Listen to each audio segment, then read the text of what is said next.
दिल्ली से गोवा जा रही इंडिगो एयरलाइंस की फ्लाइट 6C231 को बुधवार रात उस समय मुंबई एयरपोर्ट पर इमरजेंसी लैंडिंग करानी पड़ी जब मिड एयर में विमान का एक इंजन फेल हो गया। फ्लाइट में कुल 191 यात्री और क्रू मेंबर सवार थे, जिन्हें सुरक्षित उतार लिया गया।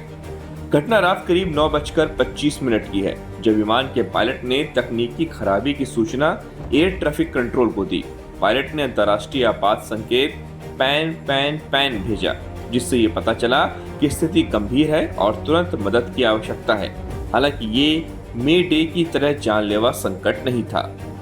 एटीसी से परमिशन मिलने के बाद विमान को तुरंत मुंबई के छत्रपति शिवाजी महाराज इंटरनेशनल एयरपोर्ट की ओर मोड़ा गया। लैंडिंग से पहले एयरपोर्ट पर आपातकालीन प्रोटोकॉल लागू कर दिए गए। फायर टेंडर और एम्बुलेंस को तैयार रखा गया। आखिरकार फ्लाइट ने रात 9:42 पर सुरक्षित लैंडिंग की, लेकिन तब तक सैकड़ों यात्रियों की सांस अटकी रही।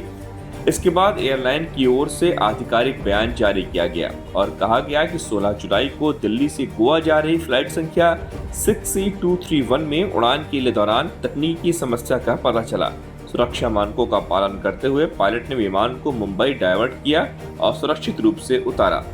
बयान में यह भी बताया गया कि विमान को दोबारा उड़ान के लिए तैयार करने से पहले उसकी पूरी जांच और जरूरी मरम्मत की जाएगी। वहीं यात्रियों को गोवा पहुंचाने के लिए वैकल्पिक फ्लाइट की व्यवस्था की जा रही है।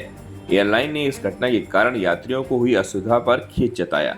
अब आपको बताते हैं कि आखिर क्या होता है पैन पैन पैन, जिसका पायलट ने इस्तेमाल किया। दरअसल पैन पैन पैन एक अंतर्राष्ट्रीय स्तर पर उपयोग किया जाने वाला आपात संकेत है, जो किसी तकनीकी समस्या या मध्यम स्तर की इमरजेंसी को दर्शाता है। यह शब्द फ्रेंच के पेने, यानी इसका मतलब है खराबी होती है, से लिया गया है। इसका इस्तेमाल तब किया जाता है जब स्थिति गंभीर हो, लेकिन जान को तत्कालिक खतरा न हो। इसकी तुलना में मे डे का प्रयोग तब होता है जब विमान को तुरंत खतरा होता है। बहरहाल इस घटना ने एक बार फिर साबित किया कि पायलट की सतर्कता, तेज निर्णय क्षमता और आपात प्रबंधन कौशल कितने महत्वपूर्ण होते हैं। समय पर लिए गए फैसले की वजह से 191 यात्रियों की जान सुरक्षित रही।